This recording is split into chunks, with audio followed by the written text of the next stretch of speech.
Hi, Terry Hodgkinson Sifu. I just wanted to talk a little bit about when a person starts training with me at Chung Martial Arts. We start them off on the basics. The basics are something that I call elemental movement. And in elemental movement, what you start learning are 8 stances, 8 arm strikes, 8 leg strikes, and 8 blocks or parries. So it's pretty really rudimentary stuff. You know, you got your horse stance, your bow stance, your cat stance, to name off 3 of the stances. And the punches are, your horizontal, also known as the Cantonese corkscrew punch, your vertical, it could be a hammer fist or a backhand strike. For your kicks, you could have a front kick, a side kick, a back kick. These are 3 of the 8.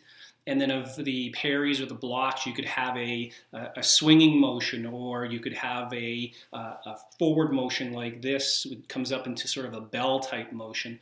Or you could simply have a parry or a redivert, which is very similar to either a palm or a knife hand. So when a student is learning this in the beginning, what they're really learning are the trying to work on getting what we call our biomechanics, body mechanics, and some other principles which I'm going to discuss later. But everything comes from theory, and it needs to be realized. And so what we're really working on is the best that a person can do in learning these 32 movements and getting them down so that there's very little mistake, very little deviation, that they can do it 10 out of 10 times in a row, the best that they possibly can. And it would, always be in great integrity with what they've learned, what they've realized from the theory, so that they no longer have to think about it eventually, and it becomes solid, and they can call on it at any time and use it at any time.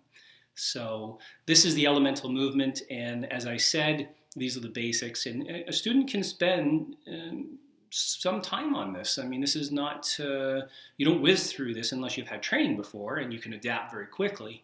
But I do look for a very high level of consistency in all the elemental movements.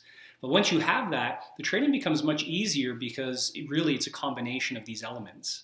So you can combine different elements together, and then you have what we call, our techniques and so on. So this is how you start at Chung Fu Martial Arts, and probably in a lot of other places too. And this is just something that I like to focus on in the beginning. Now, once we finish that elemental movement, then we take it, in different sort of strides, not looking at the other principles of calibration yet. We'll discuss that later, but looking at as an example variations. So each particular element has a family father figure or mother figure, of which there are relatives. So these relatives can be done in similar ways but slightly different, and we work on those as well, so you can see the different variations of the elements.